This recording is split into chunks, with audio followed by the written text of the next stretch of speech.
de me permettre d'interroger plus en profondeur celui exceptionnel par le biais de la performance et de l'installation. Occupée à la création de mon premier enfant, je n'avais trouvé en cours côté sculpture et ne savais ce que j'allais vous présenter il y a une semaine encore. Travailler petit n'aurait guère eu de résonance dans ce volume exceptionnel, et à l'évidence, la découverte est moindre quand on domine son support. Travailler grand, c'est se souvenir qu'on est petit. Au-delà des doutes et des craintes, les découvertes sont puissantes et riches.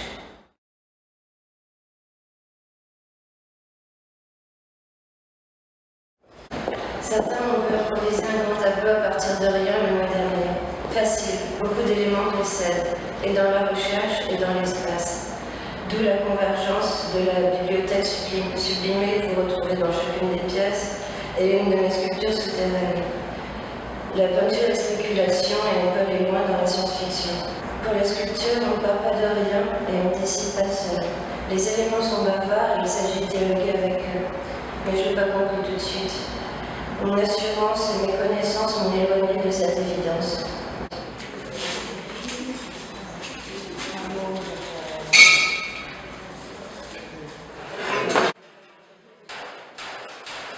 La première monumentale naît de la déclinaison d'un concept et s'élabore selon une logique mathématique.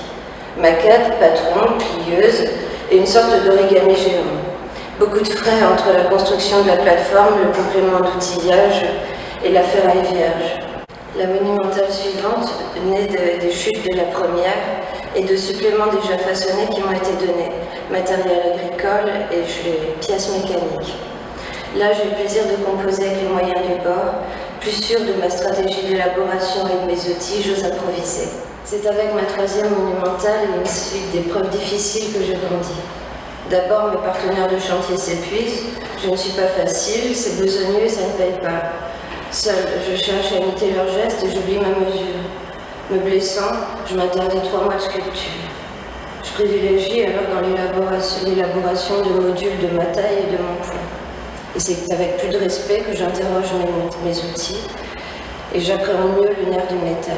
Ivre de cette nouvelle liberté, je vois trop grand. Fire Spectrum mesure près de 6 mètres et la tempête la renverse. Donc je révise la base, le dévers, les rapports de proportion et les modules préservés seront déployés et rigidifiés. Un module ajouté pour 3 retirés. Ce sont un peu modifiés ceux que vous retrouvez dans l'horizontalité et dans la verticalité ici. Léger niveau poids et pourtant lourd visuellement, ils ne suffisent pas à l'élaboration de ma nouvelle composition. Mais comme presque à chaque fois que j'arrive en rupture de stock, d'heureuses coïncidences s'articulent. Un tuyau de 8 mètres de long et de 500 kg tombe littéralement du ciel. Quelques tranches suffisent pour trouver l'assise, le poids nécessaire à l'assise et prolonger les courbes avancées dans les puits.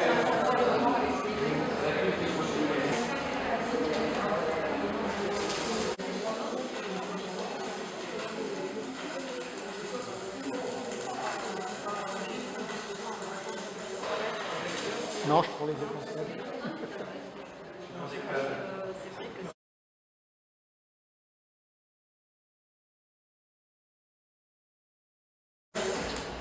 Grâce à la maturation du bébé, je n'ai pas à faire les découpes, seulement penser les tracés et assurer l'assemblage.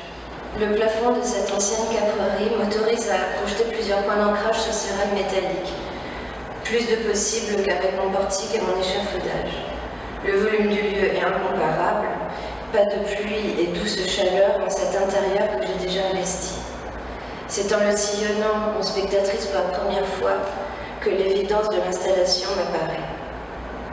Les animalrix figurés dans la 3e salle sont autant d'allégories de notre rapport à l'espace. La violence de la confrontation m'a toujours interpellée et la justesse formelle impressionnée, particulièrement chez les coqs. Dans son élan, le volatile est d'emblée très esthétique, équilibre entre le léniscate cage thoracique et boîte crânienne et la courbe des ailes.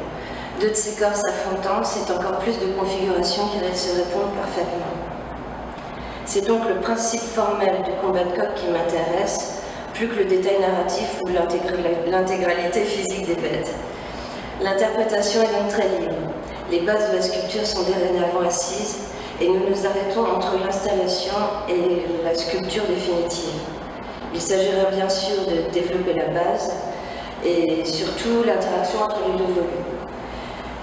J'ai bien entendu ma petite idée là-dessus, mais la priorité aujourd'hui concerne une autre création.